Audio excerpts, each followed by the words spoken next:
Dios les bendiga. Reciban un saludo de la Iglesia Cristiana Tierra Fértil.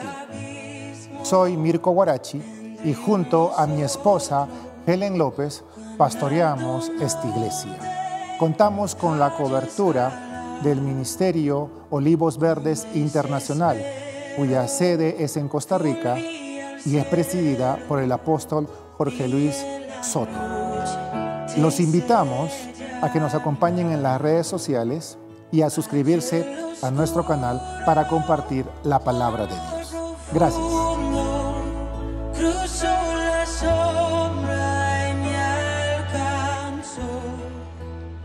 Dios les bendiga. Qué privilegio, qué gozo poder estar unidos una vez más, utilizando estos medios virtuales para poder compartir la palabra de Dios. Dios es bueno, Dios es grande y misericordioso.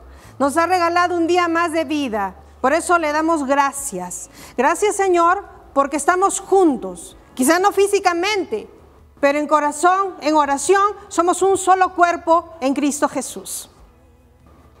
El día de hoy vamos a hablar acerca de el juzgar. ¿Alguna vez lo han juzgado? Estoy seguro que sí. O tal vez la pregunta debería ser, ¿alguna vez usted juzgó? El día de hoy vamos a hablar justamente de eso, del juzgar. Pero antes de iniciar la prédica el día de hoy, yo lo invito a usted, donde esté. Quizá está en su sala, en el comedor, en su dormitorio, solo o acompañado. Solo le pido que me dé unos segundos en los que usted pueda levantar sus manos, cerrar sus ojos para orar en esta mañana.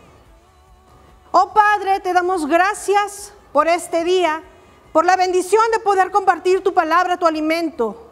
Oh Espíritu Santo, clamamos a ti en esta mañana. Desciende, Espíritu Santo, en nuestras vidas. Desciende, Espíritu Santo, sobre nuestras familias, sobre nuestros hogares, sobre nuestros seres queridos. Dispón, Señor, nuestros ojos, nuestros oídos y sobre todo nuestro corazón para poder recibir el alimento que el día de hoy tú has preparado para nosotros, que somos tus hijos. Te lo pedimos en el nombre de nuestro Señor Jesús. Amén, amén y amén. Vamos a leer entonces lo que dice la palabra de Dios en el libro de Gálatas, capítulo 2. Vamos a leer desde el verso 11 al verso 14. Dice la palabra: pero cuando Pedro vino a Antioquía, le resistí cara a cara porque era de condenar. Esto lo está narrando Pablo. El verso 12 dice: pues antes que viniesen algunos de parte de Jacobo, comía con los gentiles, pero después que vinieron, se retraía y se apartaba porque tenía miedo de los de la circuncisión. El verso 13 nos dice: y en su simulación participaban también los otros judíos, de tal manera que aún Bernabé fue también arrastrado por la hipocresía de ellos. Pero cuando vi que no andaban rectamente conforme a la verdad del evangelio, le dije a Pedro delante de todos: si tú, siendo judío, vives como los gentiles y no como judío, ¿por qué obligas a los gentiles a judaizar? Me imagino que en este momento muchos en sus hogares se pueden estar preguntando: ¿Pablo reprendió a Pedro públicamente? ¿Por qué? Si Pablo era un apóstol, sí, pero Pedro era Pedro. Seguramente que sí, hay muchas de esas preguntas. Yo te pido que me escuches el día de hoy. ¿Sabes por qué Pablo hizo esto? Pablo sabía que estaba de por medio, sabía que estaba en juego. Esto no se trataba simplemente de una equivocación o de un pecado que alguien había cometido del que se podía hablar en privado. No. Pablo sabía que estaba en juego el dejar bien claro de qué se trataba el evangelio de Jesucristo. ¿Cuál era su raíz? Era necesario que Pablo explique a todas las personas cuál era la esencia del evangelio que predicó Jesucristo. Y además era necesario que Pablo, con su ejemplo, diera a entender a las personas, a todos los que le observaban, cuál era el comportamiento correcto de una persona que busca agradar a Dios y no a las personas.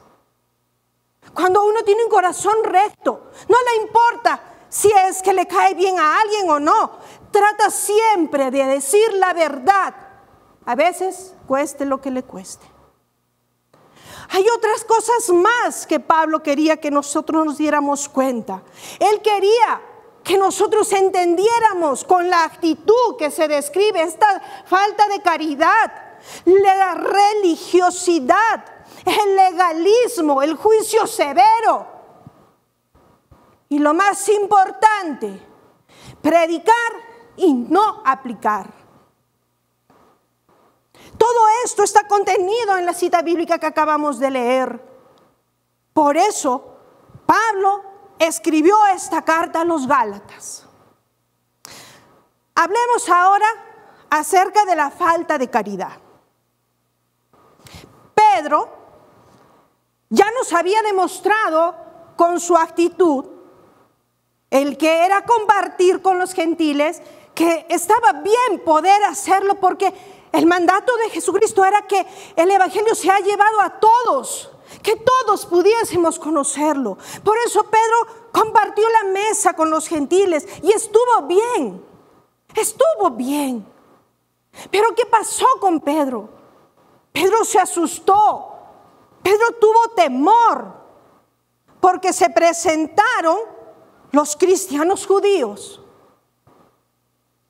Ellos se aparecieron todos llenos de soberbia, de orgullo, de altanería, creyéndose ellos dueños de la salvación que Jesucristo había ganado para todo el pueblo de Dios.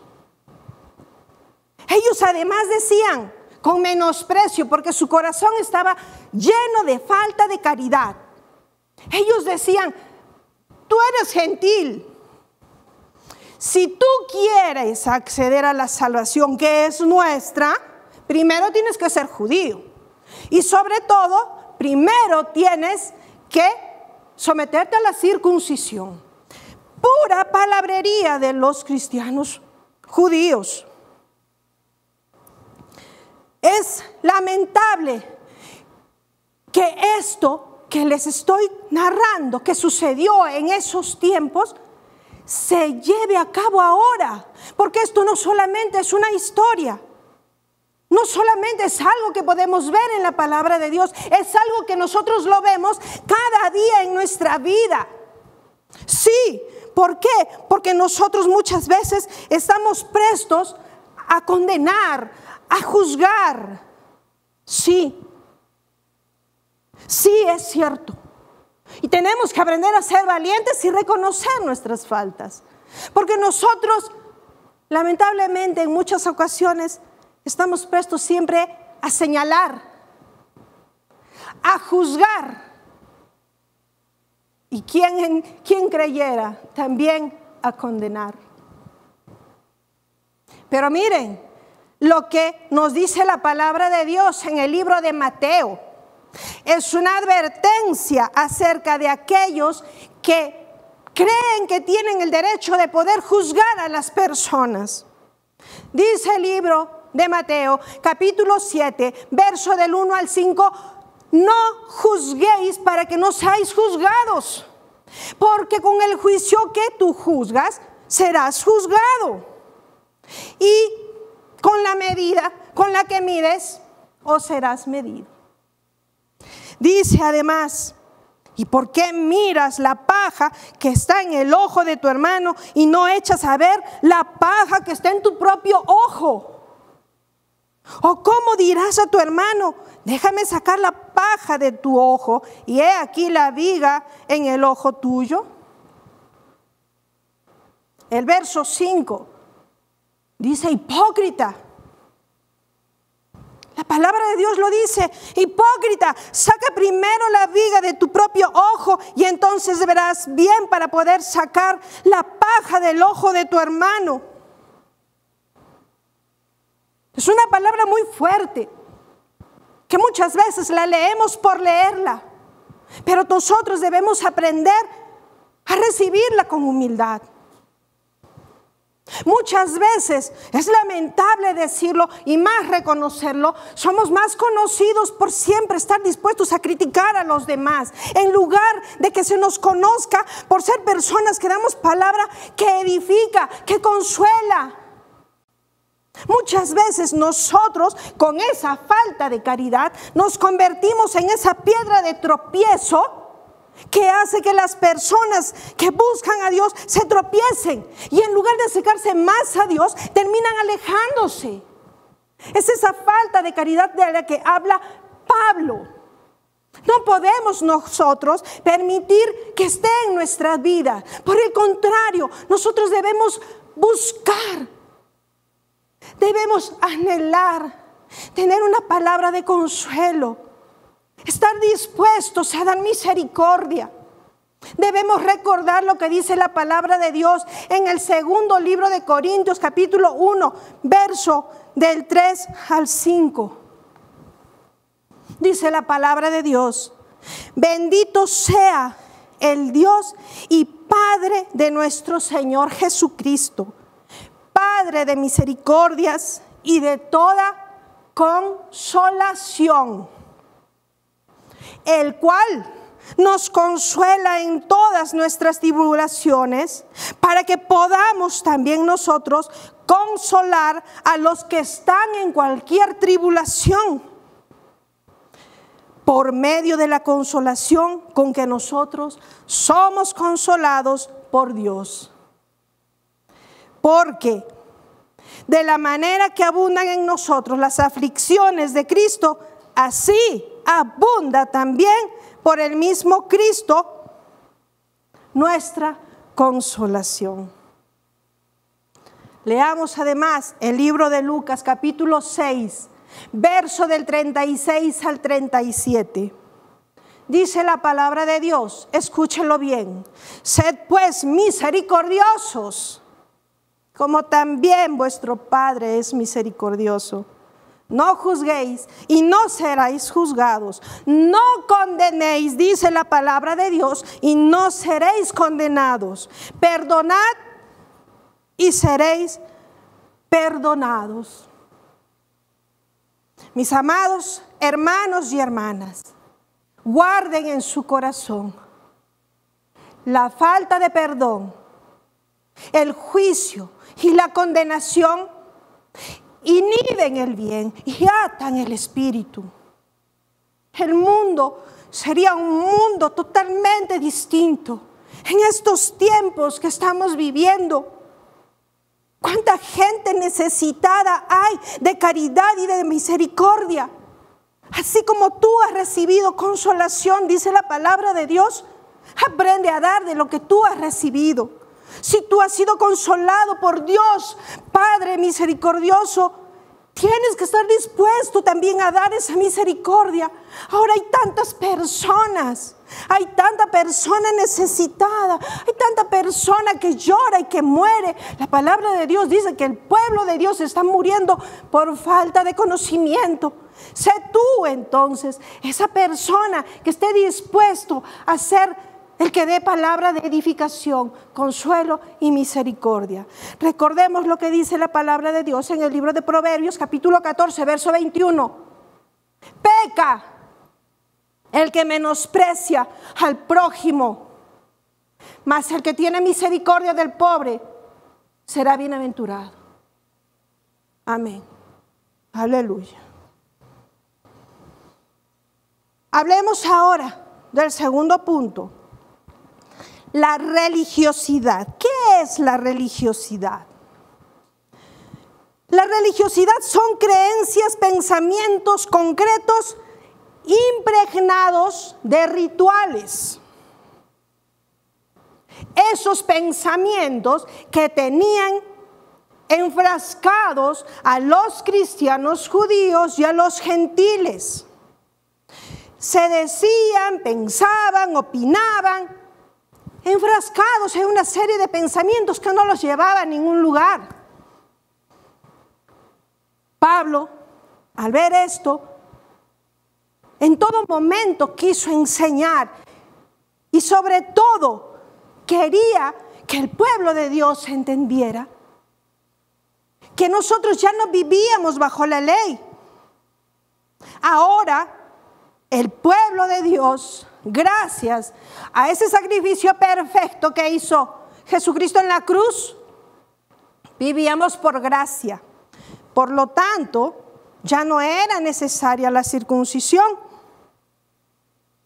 La palabra de Dios dice en el segundo libro de Corintios, capítulo 3, verso 6, el cual asimismo nos hizo ministros competentes de un nuevo pacto, no de la letra, sino del Espíritu, porque la letra mata, mas el Espíritu vivifica.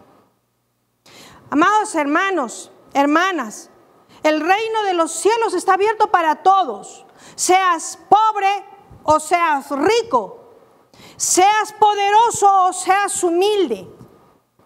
Cristo no requiere que tú dejes nada. Tienes que recordar.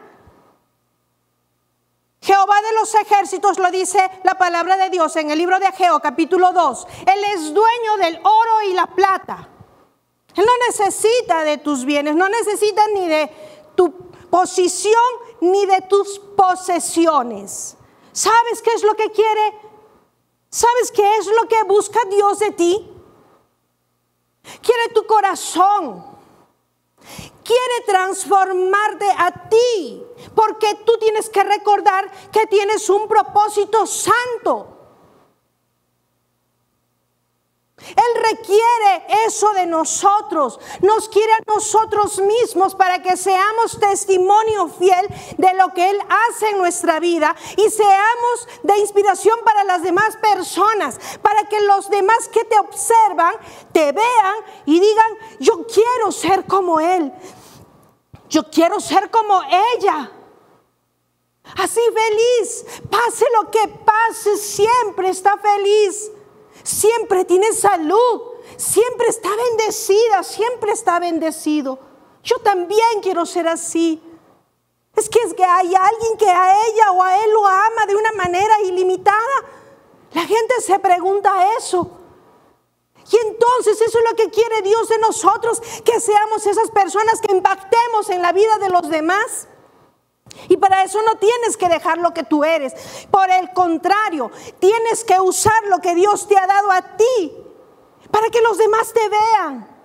En la iglesia, Tierra Fértil, mi esposo siempre les pregunta: ¿tú cómo quieres que se te recuerde?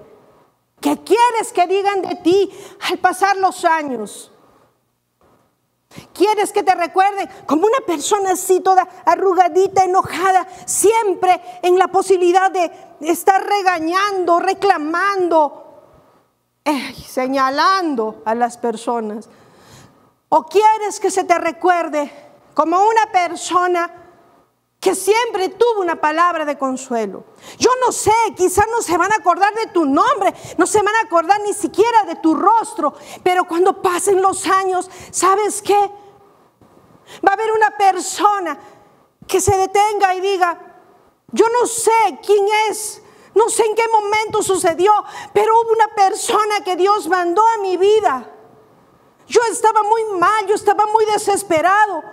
Yo estaba desesperada, estaba sola y agobiada, y hubo alguien que me dijo: escucha, no estás solo, hay alguien que te ama, hay alguien que quiere llevarte a prados verdes donde tú puedas descansar, donde te pueda dar consuelo.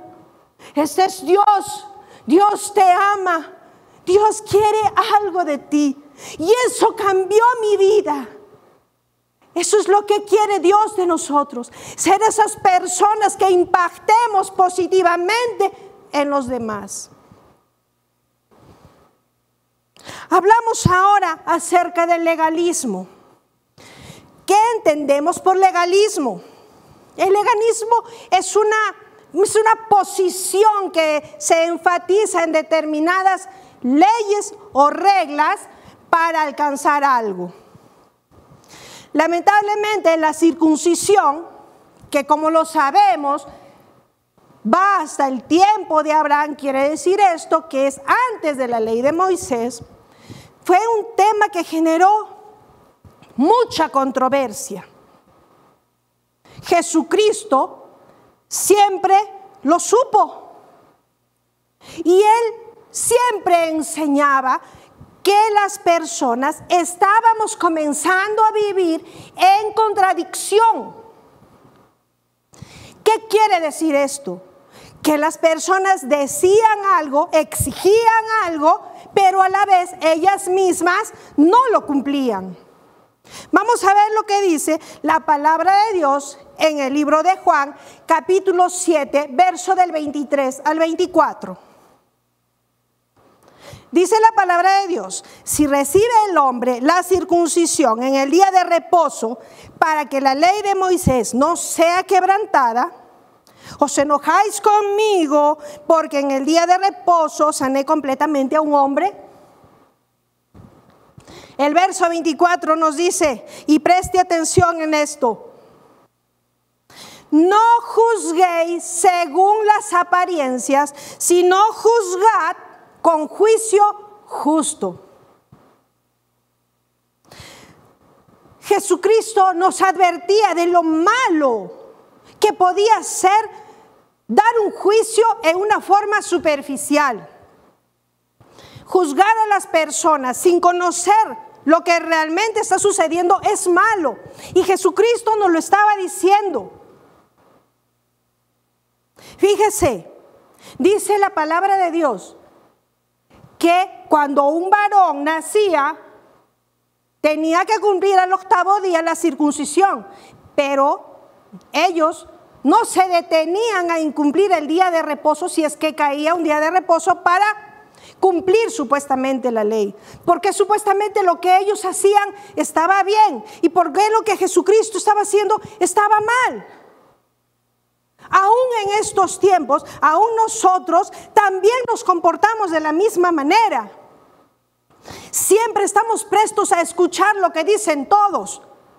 Siempre estamos prestos a enojarnos y dar una opinión muchas veces dura por solamente rumores que dicen las personas. Eso es juzgar superficialmente. Recuerden, no, las personas no sabemos todo, no lo hemos visto todo, no lo escuchamos todo. En todo lugar no podemos estar, porque solamente Dios, que es todopoderoso, omnipotente, omnipresente, está en todo lugar y en todo momento de nuestras vidas. Por lo tanto, solamente Él es el que conoce todas las circunstancias que nos envuelven. Solamente Él. Entonces, ¿cómo nosotros podemos emitir un juicio? ¿Cómo nosotros vamos a poder condenar a las personas? Cuando nosotros tenemos consejerías en la iglesia, sobre todo los matrimonios, siempre les decimos, si alguien te ha dicho algo, si alguien te ha mandado un audio, ahora que está de moda los WhatsApp, los videos y todas estas cosas, siempre le decimos a las esposas, si te ha llegado un video, si te ha llegado una llamada, un mensaje, no sé, no hagas caso, no abras tu corazón a rumores, a palabras de cualquier persona, porque dice la palabra de Dios que guardes tu corazón, porque sobre toda cosa guardada, lo guardes porque de él mana la vida. No seamos ligeros en dar juicios. Eso destruye tu vida y eso destruye la vida de tus seres queridos. Te vuelve una persona amarga, te vuelve una persona falta de caridad. La palabra de Dios dice en el segundo libro de Timoteo, capítulo 4, verso 8: por lo demás me está guardada la corona de la justicia, la cual me dará el Señor, justo juez, en aquel día, y no solamente a mí, sino también a todos los que aman su venida. Solo Dios es el que juzgará, solo Él, porque Él es Todopoderoso. Amén. Vamos al siguiente punto, el juicio severo. Para esto, quiero que me acompañe usted a leer el libro de Romanos capítulo 2, verso 1. Lo vamos a leer esta vez de la Nueva Traducción Viviente. Dice la palabra de Dios: tal vez crees que puedes condenar a tales individuos, pero tu maldad es igual a la de ellos. Y no tienes ninguna excusa cuando dices que son perversos y merecen ser castigados. Te condenas a ti mismo porque tú, que juzgas a otros, también practicas las mismas cosas. El juzgar, acusar y condenar es un acto del pensamiento de una persona egocéntrica. Y una persona egocéntrica es aquella persona que se cree que es el eje de todo y que todas las personas están dando vueltas, están girando alrededor de él. Porque él cree que está encima de un pedestal que tiene muchas virtudes y ningún defecto, y se tiene él la capacidad de poder señalar, criticar, condenar a todos, olvidándose lo que dice la palabra de Dios en el libro de Santiago, capítulo 5, verso 9. Dice la palabra de Dios: hermanos, no os quejéis unos contra otros para que no seáis condenados. He aquí, el juez está delante de la puerta. Nosotros todos somos iguales. Ninguno está por encima del otro. Todos somos iguales. Todos tenemos debilidades. Todos tenemos defectos. En nosotros puede morar el bien, pero no está en hacerlo. Lo dice la palabra de Dios en el libro de Romanos capítulo 7, verso 18, que quiero que lo leamos juntos. Y yo sé que en mí, esto es, en mi carne, no mora el bien, porque el querer el bien está en mí, pero no el hacerlo.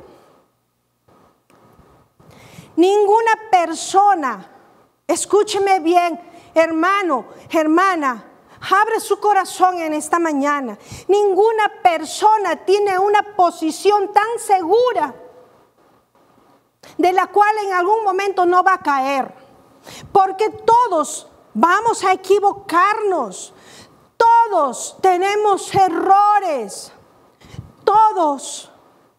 Si Pedro cayó, si Pedro se equivocó, ¿cómo no lo vamos a hacer nosotros? Él que vivió tan de cerca el evangelio de Jesucristo, se equivocó. Nosotros también vamos a equivocarnos, nosotros también nos vamos a tropezar, pero ¿sabe qué?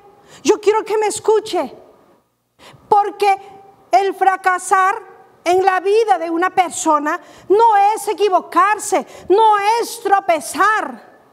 El verdadero fracaso en una persona ocurre cuando decide quedarse en el piso, cuando decide darse por vencido. Ese es el verdadero fracaso en una persona. Los hijos de Dios tenemos que entender y saber que va a haber dificultades, sí. Va a haber tropiezos, sí. Va a haber momentos difíciles de tristeza, de agobio, sí. Pero existe alguien, es nuestro Padre, es Dios misericordioso, que te tiende la mano, que siempre está ahí contigo. Él nunca se va. Somos nosotros los que decidimos alejarnos. Pero cuando tú quieras tender la mano con un corazón arrepentido, buscar a Dios, Él va a estar ahí, te va a tender la mano y te va a levantar. Eso tenemos que guardar en nuestro corazón. Y por último, el predicar y no aplicar. Lo hemos visto. Pedro no actuó de una forma correcta según el evangelio con los suyos. Él, en la posición que tenía de liderazgo, porque él era líder, en la posición que él tenía, se equivocó y provocó que otras personas se equivocaran. Eso fue lo que ocurrió con Pedro. Y por eso Pablo hace una exhortación en el libro de Romanos capítulo 2 verso 1. Dice la palabra de Dios: ahora bien, si tú enseñas a otros, ¿por qué no te enseñas a ti mismo?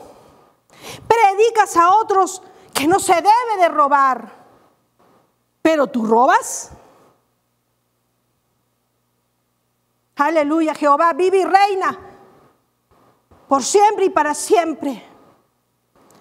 El apóstol Pablo nos estaba enseñando que la vanagloria, el orgullo era hipocresía y que el orgullo espiritual era el peor de todos los orgullos. Yo sé que todos en un momento de nuestra vida vamos a estar en una posición en la cual nos van a observar. Debemos aprender a ser sabios y prudentes y sobre todo leales con lo que Dios ha hecho en nuestra vida, porque no solamente se trata de predicar y exigir a las personas que hagan una cosa u otra. Tú tienes que demostrarlo y enseñarlo con tu propio ejemplo. Esto es algo importante y lo podemos aplicar en todas las áreas de nuestra vida, con nuestros hijos, con nuestros hermanos, en la iglesia, en el trabajo. Un ejemplo sencillo es la mentira. Algunos dicen, no, es que las mentiras son blancas, son pequeñas. Mentira blanca, gris o negra, todas son mentiras, porque el que miente peca. Tú no puedes exigir a una persona que no mienta si tú mientes. Tú no puedes exigir respeto si tú no respetas. Predicar, exigir, pero tú no lo aplicas a tu vida. Esto era lo que Pablo quería que nosotros aprendamos. Y para terminar, quiero dejarlos con esta palabra en el libro de Gálatas, capítulo 5, verso 6. Porque en Cristo Jesús ni la circuncisión vale algo, ni la incircuncisión, sino la fe que obra por el amor. Y el libro de Romanos, capítulo 8, verso 37, nos dice: antes, en todas estas cosas somos más que vencedores por medio de aquel que nos amó. El apóstol Pablo conecta estos dos versículos para mostrarnos que nuestra victoria está basada y respaldada por el amor que Dios nos tiene a nosotros, porque la santificación tiene una total relación con el amor. Mis amados hermanos y amadas hermanas, nuestra continua búsqueda para encontrar a Dios no debe detenerse por circunstancias ajenas a nuestra salvación. Debemos detenernos en este momento. Yo te pido unos segundos. Toma la mano de la persona que tienes al lado, y si estás solo, simplemente cierra tus ojos y pon tu mano en tu corazón y pregúntate: ¿estamos listos para confesar a Dios nuestra falta de caridad? ¿Estamos dispuestos a reconocer y confesar delante de Dios que muchas veces esa falta de caridad nos ha llevado a comportarnos de una manera egoísta, legalista, que hemos muchas veces sido duros con nuestros juicios hacia las demás personas, que muchas veces nosotros hemos predicado, hemos exigido sin realmente aplicar en nuestra vida las cosas? ¿Le gustaría saber que tenemos una oportunidad de poder confesar nuestros pecados? La palabra de Dios en el libro de Proverbios, capítulo 28, verso 13, nos dice: el que encubre sus pecados no prosperará, mas el que los confiesa alcanzará misericordia. Finalmente, hermanos, debemos tomar una decisión. Ser como Pablo, que buscó en todo momento agradar a Dios con las cosas que él hacía, o agradar a las personas, agradar al mundo. y llegar a la perdición. Sé que es una decisión difícil de tomar, porque las cosas a veces son duras. Pero déjame decirte que si tú tomas la decisión de abrir tu corazón y dejar que Dios transforme tu vida tendrá sentido.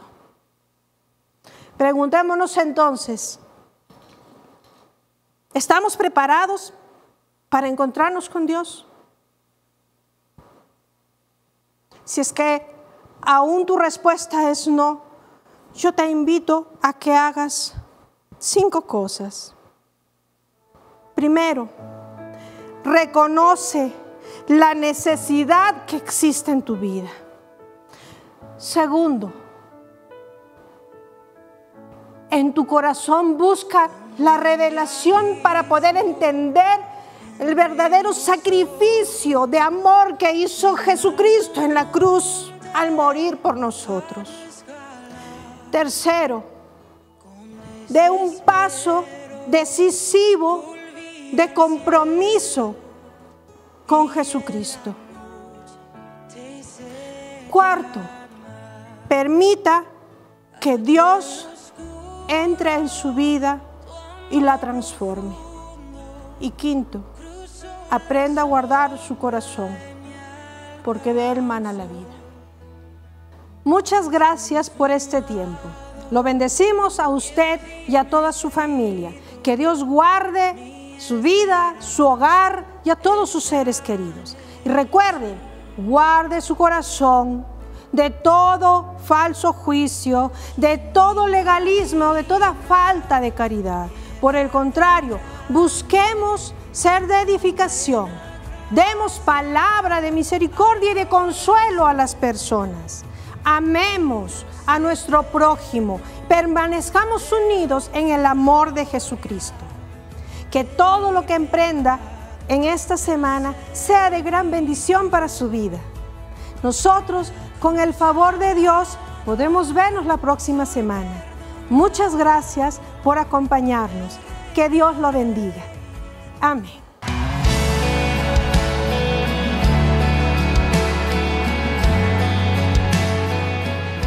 Si es la primera vez que nos está viendo y la palabra de Dios ha tocado su corazón a través de esta prédica, sentía que su vida y sus caminos no tenían ningún sentido, le invito a que me acompañe a hacer la siguiente oración de fe y pueda repetir después de mí. Dios Padre Todopoderoso, el día de hoy te quiero pedir perdón por todos mis pecados cometidos en mi pasado. Yo declaro que Jesucristo murió en la cruz del Calvario por mis pecados y al tercer día resucitó de entre los muertos por el poder del Espíritu Santo y ahora vive y reina por siempre y para siempre. Yo declaro que Jesucristo es mi Señor y mi Salvador y en nueva criatura soy. Gracias, Padre, por hacerme tu Hijo. Amén. Ahora que somos hijos de Dios, le invito a que busque una Biblia y pueda leerla todos los días. Si desea recibir más prédicas, oraciones y estudios bíblicos, le invito a que busque nuestras redes sociales de YouTube, Facebook e Instagram como Iglesia Cristiana Tierra Fértil Arequipa. Cuando esta pandemia pase y las restricciones se levanten, le invito a que busque una iglesia donde congregarse. Si se encuentra en la ciudad de Arequipa, en el distrito de José Luis Bustamante y Rivero, venga y búsquenos. Dios les bendiga.